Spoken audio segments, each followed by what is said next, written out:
BA second year political science second paper Indian political system के students, unit 5th में हमारा जो topic चल रहा है वो है जातिवाद, कास्टिज्म, जिसमें आज हम देखेंगे भारतीय राजनीति में जाति की भूमिका। इस संदर्भ में प्रोफेसर वी.के.एन. मेनन का ये मानना है कि स्वतंत्रता के बाद भारत के राजनीतिक क्षेत्र में जाति का प्रभाव पहले की अपेक्षा बढ़ा है। इसी तरह से मॉरिस जॉन्स का मानना है कि जाति के लिए राजनीति का महत्व और राजनीति के लिए जाति का महत्व बढ़ गया है। इन विचारकों के अनुसार देखें तो भारत में जाति राजनीति को और राजनीति जाति को प्रभावित करती रही है और इसका अत्यधिक प्रभाव हम हमारी राजनीतिक व्यवस्था में, भारतीय राजनीति में देख सकते हैं। विनोबा भावे का भी मानना था कि इसका एक प्रमुख कारण यह है कि नवीन संविधान में वयस्क मताधिकार को स्वीकार किया गया है। इसी तरह से हेराल्ड गॉल्ट का ये मानना था कि राजनीतिक आधार होने के बजाय जाति उसको एक प्रभावित करने वाला तत्व अधिक है। इस प्रकार जाति व्यवस्था भारतीय समाज का एक परंपरागत पक्ष है और आज़ादी के बाद से ही अगर हम देखें, जब संविधान बना, आधुनिक राजनीतिक संस्थाओं की व्यवस्था हुई, तो उसके बाद धीरे धीरे जाति ने राजनीतिक क्षेत्र में प्रवेश लेना शुरू किया। चुनाव होने लगे, चुनाव में जाति का प्रभाव बढ़ने लगा क्योंकि मतों के मूल्य का प्रभाव रहता है। इसलिए हर सत्ता को प्राप्त करने के लिए ये आवश्यक मानने लगे कि जाति व्यवस्था के आधार पर अधिक से अधिक बहुमत मिले और सत्ता तक पहुंचा जा सके। तो जाति व्यवस्था का प्रभाव समाज से जुड़ा है और समाज राजनीति को प्रभावित करता रहा है।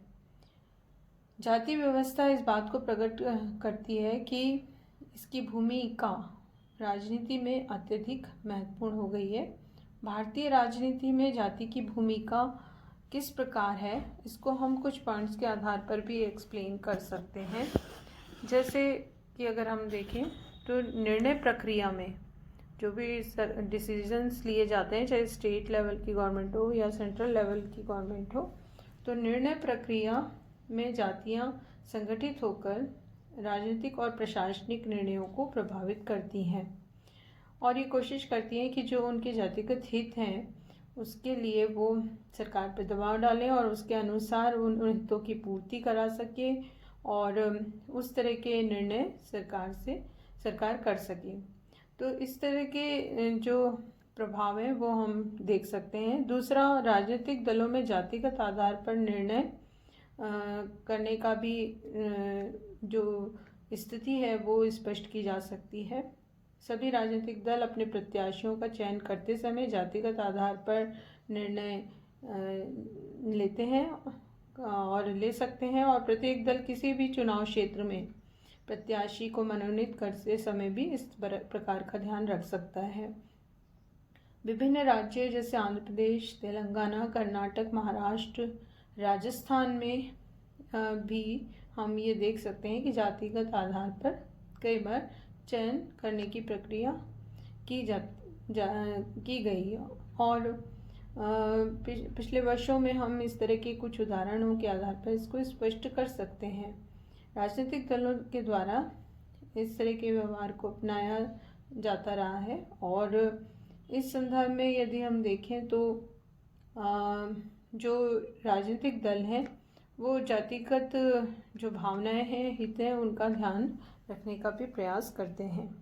जातिगत आधार पर मतदान व्यवहार की स्थिति को भी स्पष्ट किया जा सकता है। भारत में विभिन्न चुनाव, राज्य स्तरीय, केंद्र स्तरीय चुनाव होते हैं, विधानसभा, लोकसभा और विभिन्न प्रकार के। तो उन चुनाव अभियान में जातिवाद एक साधन के रूप में अपनाया जाता रहा है और निर्वाचन क्षेत्र में जातिवाद की जो भावना है वो भी दिखाई देती है। मतदाताओं पर उसका प्रभाव भी रहा है। पिछले कुछ वर्षों में ये प्रभाव ज़्यादा रहा, लेकिन आज के संदर्भ में यदि हम देखें कुछ परिवर्तन भी आया है, जबकि जाति से ऊपर उठकर भी मतदान व्यवहार होने लगा है। जागरूकता भी आई है, चेतना भी आई है। लेकिन आज़ादी के बाद और उसके कुछ वर्षों तक हम इस तरह के प्रभाव को चुनाव में देख सकते हैं, जबकि मतदान व्यवहार को भी इस तत्व ने प्रभावित किया।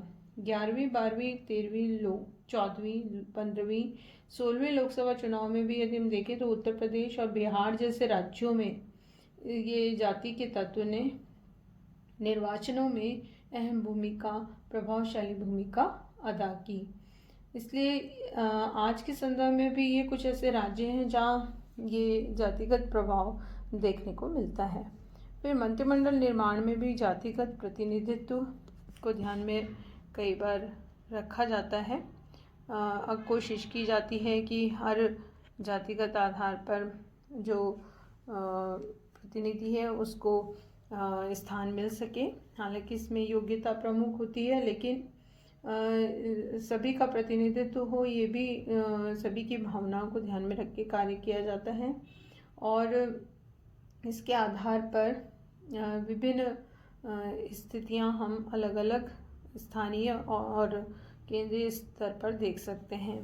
फिर जातिगत दबाव समूह के रूप में यदि हम स्पष्ट करें तो जातीय संगठन राजनीतिक महत्व के दबाव समूह के रूप में भी दिखाई देते हैं। जैसे कि अन्य देशों में दबाव समूह की अहम भूमिका होती है सरकार से के निर्णयों को प्रभावित करने में, वैसे भारत में ये जातिगत दबाव समूह सरकार की नीति निर्णयों को प्रभावित करते रहे हैं। और अनेक जातीय संगठन समुदाय, जैसे तमिलनाडु में नाडार जातीय संघ, गुजरात में क्षत्रिय महासभा, बिहार में यादव सभा, जैसे कई ऐसे संगठन और समुदाय हैं जो राजनीतिक क्षेत्र में अपना प्रभाव दिखाते हैं। देश के सभी प्रमुख जातियों को इस प्रकार पूर्णतः संगठित नहीं किया जा सकता, मगर जो जातियां इस प्रकार से संगठित नहीं हुई है वो इस तरह की राजनीतिक प्रक्रिया में सफल नहीं रही है और उनको आवाज़, वो एक दबाव समूह के रूप में, शक्तिशाली रूप में प्रकट नहीं हो पाई। तो इस तरह से ये एक दबाव समूह का भी काम करते हैं संगठन। फिर जाति और प्रशासन को भी हम इस बिंदु के आधार पर भी जाति की भूमिका को देख सकते हैं।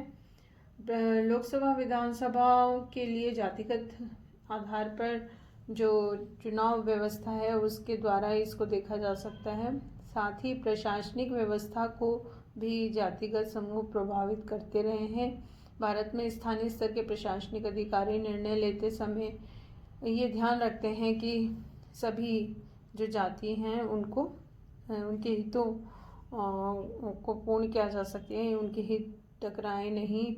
और प्रतिष्ठित और संगठित जातियों के नेताओं से प्रभावित होकर भी कई बार प्रशासन वार्ता करता है, बातचीत करता है, निर्णय लेने के प्रयास करता है ताकि शांति व्यवस्था बनी रहे और सभी के हित पूर्ण हो सकें। फिर राज्य राजनीति में भी जाति की भूमिका दिखाई देती है। खासकर राज्यों की ही राजनीति में जाति की भूमिका अत्यधिक है।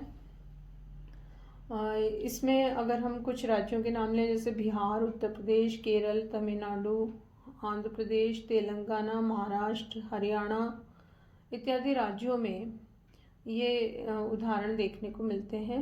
उत्तर प्रदेश और बिहार तो जातिगत राजनीति की मिसाल भी बने हुए हैं। वहाँ इस तरह की स्थिति काफ़ी दिखाई देती है जहाँ जातिगत आधार पर संघर्ष की स्थितियाँ भी रही हैं।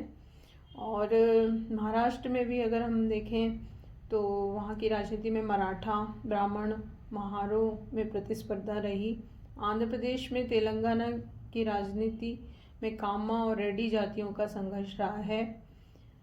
गुजरात में पाटीदार और क्षत्रिय जातियाँ प्रभावी हैं।